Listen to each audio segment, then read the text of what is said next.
சிந்தி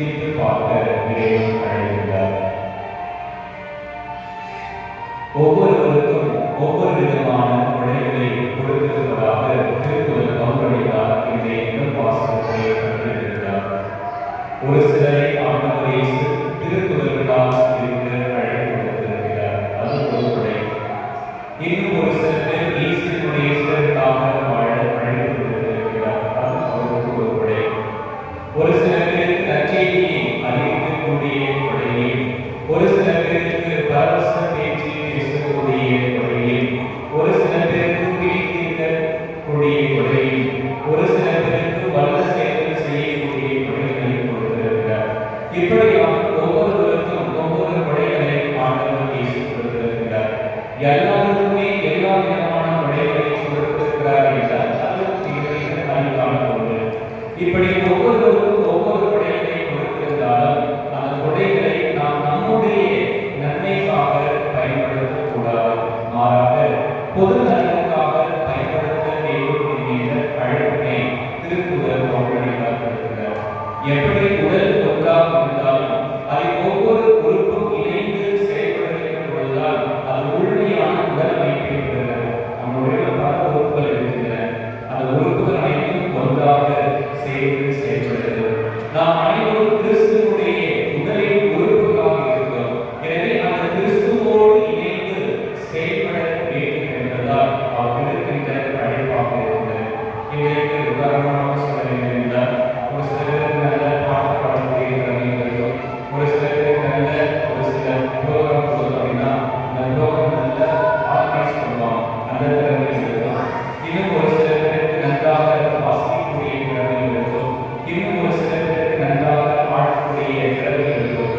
இதை அனைத்தும் ஒருவர் தன்னுடைய சுயநலனுக்காக பயன்படுத்துகிறார் என்றால் அந்த கொடையை அவர் பெற்றிருப்பதை அர்த்தம் கிடையாது. மாறாக அதை கொண்டு கடவுளை நாம் ஆட்சிப்படுத்த வேண்டும். அதை கொண்டு நாம் பொது நன்மைக்கு எப்படி அவற்றை பயன்படுத்த வேண்டும் என்பதை சிந்தித்து பார்க்க வேண்டும் என்று திருக்குறள் சொல்கிறார். இதைத்தான் இன்றைய நற்செய்தி வாசகத்தில் நாம் பார்க்கின்றோம். ஆண்டவர் இயேசு நயின் என்கின்ற அந்த ஊரை நெருங்கி வருகின்ற பொழுது ஒரு சில பேர் இறந்த ஒருவரை பாடலில் தூக்கி கொண்டு வருகிறார்கள். அப்படி தூக்கி கொண்டு வருகின்ற பொழுது ஆண்டவர் இயேசு அதை பார்க்கிறார். அப்படி பார்க்கின்ற பொழுது அந்த வேறு தாய் இருக்கிறாங்க. அந்த தாயின் கைப்பெண்ணாக இருக்கிறார். அவருக்கென்று ஆண்டவருக்கு இருந்த ஒரே மாதம் இறந்து போய்விட்டார் என்பதை அவர் குறிப்பால் உணர்ந்து கொள்கிறார். அப்படி குறிப்பால் உணர்ந்த இறைவன் என்ன செய்கிறார் என்றால் அந்த பாடலுக்கு அருகில் சென்று அந்த பாடலை சொல்கிறார். பழைய ஏற்பாட்டிலே பார்த்தோம் என்றால் இறந்தவருக்கு உடலை கொடுவது என்பது தீட்டு. ஆனால் ஆண்டவர் இயேசு அந்த உடலை கொண்டு இறந்தவரை உயிர்த்தெழ செய்தார். உயிர்த்தெழ செய்வோடு நின்றுவிடாமல் அந்த இளைஞனை அந்த தாயிடம் ஒப்படைக்கிறார். ஆக ஆண்டவர் இயேசு தனக்கு கொடுத்த அந்த திறமைகளை தனக்கென்று பயன்படுத்தாமல் மற்றவருடைய நலனுக்காக எப்படி பயன்படுத்தினாரோ அதே போல் நாம் ஒவ்வொருவரும் நம்முடைய வாழ்க்கையில் செயல்பட வேண்டும் என்பதுதான் இன்றைய வாசகங்கள் நமக்கு கொடுக்கின்ற அழைப்பாக இருக்கிறது. இன்றைக்கு இறைவன் நமக்கு கொடுத்திருக்கின்ற கொடைகளை எப்படி பயன்படுத்துகிறோம் என சிந்தித்து பார்க்க வேண்டும். இறைவன் நாம் ஒவ்வொருவருக்கும் பலவிதமான திறமைகளை கொடைகளை கொடுத்திருந்தாலும் அவற்றை நாம் நம்முடைய நலனுக்காக சுய நலனுக்காக பயன்படுத்துகிறோமா அல்லது பொது நலனுக்காக பயன்படுத்தி இறைவன் எப்படியாகவும் செயலாற்றுகிறார் என்பதை வெளிப்படுத்த அதை நாம் பலவேறுடைய நன்மைக்காக பயன்படுத்தி இறைவன் எப்படியாக செயலாற்றுகிறார் என்பதை மற்றவர்களுக்கும் அறிவிக்கக்கூடிய மக்களாக இருக்கிறோமா என சிந்தித்து பார்க்கிறேன். இன்றைக்கு பல நேரங்களில் இறைவன் நாம் ஒவ்வொருவருக்கும் கொடுத்திருக்கின்ற அந்த கொடைகளை நம்முடைய தனிப்பட்ட தேவைகளுக்காக மட்டும்தான் பயன்படுத்துகிறோம்.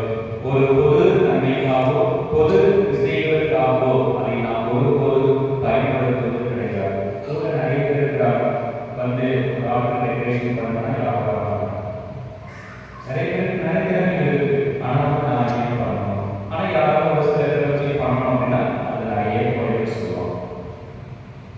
இதுதான் நம்முடைய நிலைப்பாடாக இன்றைக்கு இருக்கு. அத்தகைய ஒரு மனப்போக்கம் இல்லாமல் என்னால் முடிந்த திறமைகளை பயன்படுத்தி இறைவனை எப்படி என்னுடைய வாழ்க்கையை நாம் நெறிப்படுத்த முடியும், பெருமைப்படுத்த முடியும் என்பதை நாம் சிந்தித்து பார்க்க வேண்டும். பல நேரங்களில் சுயநலனுக்காக மட்டும் பயன்படுத்தி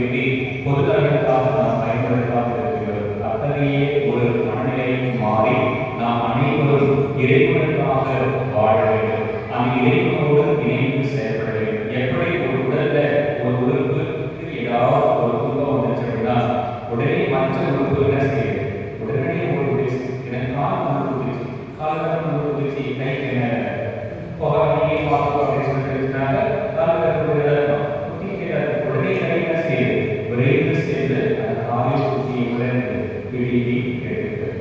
ஆக உடலில் உள்ள இருக்கிற உறுப்புகள் அனைத்தும் ஒன்றோடு ஒன்று இணைந்து செயல்படுகிற பொழுதுதான் நாம் அனைவரும் நன்றாக இருக்க முடியும். இல்லை நீங்க வேலை பார்க்க நான் வேலை பார்க்கறதுனா எப்படி இருப்போம்?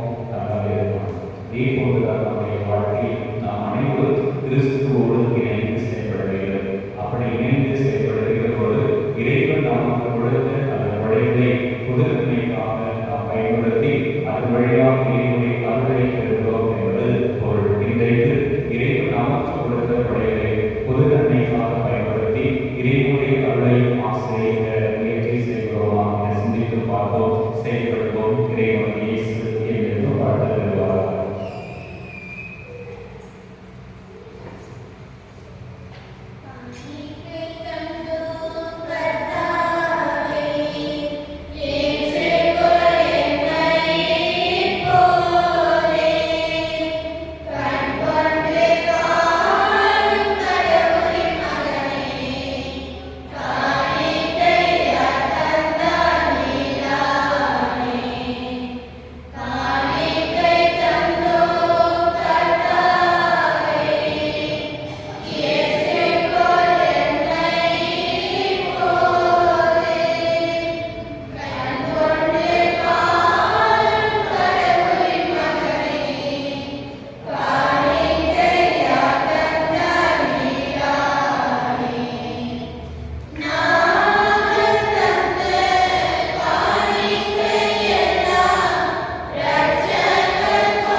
அவர் அனைவருக்கும் உயர்த்தப்பட்டு தமக்கு கீழ்ப்படிவோர் அனைவரும்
தாம் சிலர்களுக்கு அறிந்து அவர் கூறியதாவது, அனைவரும் இதிலிருந்து பெற்று பருகுங்கள். ஏனெனில் இது புதிய நிலையான உடன்படிக்கைக்குரிய என் இரத்தத்தின் கிண்ணம். இது பாவ மன்னிப்புக்கென்று உங்களுக்காகவும் பலருக்காகவும் சிந்தப்படும். இதை என் நினைவாக செய்யுங்கள்.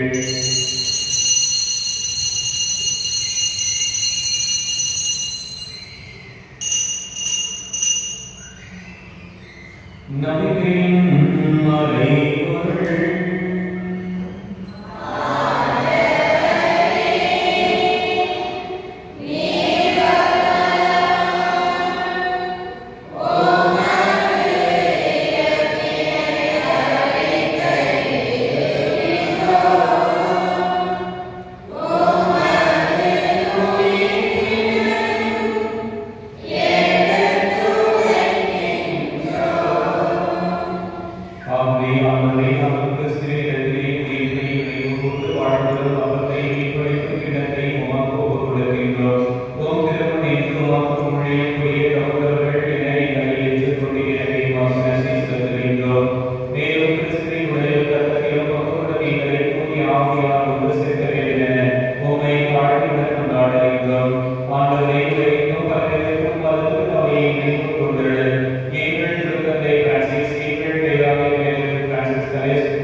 இவருடைய திருவிருந்துக்கு அழைத்து பெற்ற நாம் ஒவ்வொருவரும் பேர் பெற்றோர்.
ஒளித நீரை நல்லதான புனித அந்தோணியாரே, அல்லற்படுவோருக்கு ஆறுதலான புனித அந்தோணியாரே, வியாதிக்காரர்களை குணமாக்கும் புனித அந்தோணியாரே, காணாமல் போனவற்றை கண்டெடுத்து செய்யும் புனித அந்தோணியாரே, இளையோருக்கு என்றும் உதவிடும் புனித அந்தோணியாரே, பாவத்தினாலும் பெய்யினாலும் துன்புறுவோரை விடுவிக்கும் புனித அந்தோணியாரே, மன்றாடுவோமாக. என்றும் வாழ்வு இல்லாமல் இறைவா, புனித அந்தோணியாரை கரைசிறந்த போதகராகவும் எங்கள் தேவைகளில் பரிந்து பேசுவதாகவும் மக்களுக்கு அழைக்கிறேன்.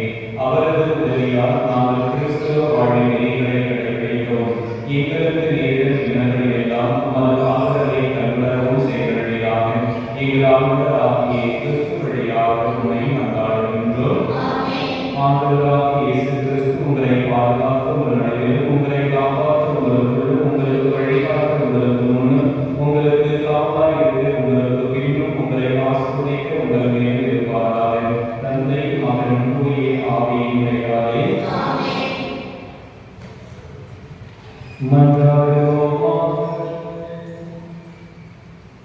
ஆண்டவரே, நாங்கள் பெற்றுக்கொண்ட விண்ணக கொடைகளை செய்யலாம் எங்கள் மனதை உடலை மாற்றுகிற உம்மை வேண்டுகின்றோம்.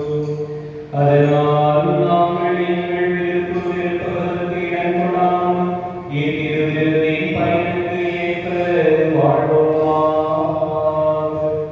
எங்கள் ஆண்டவராகிய கிறிஸ்து வழியாக உம்மை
ஆமென்.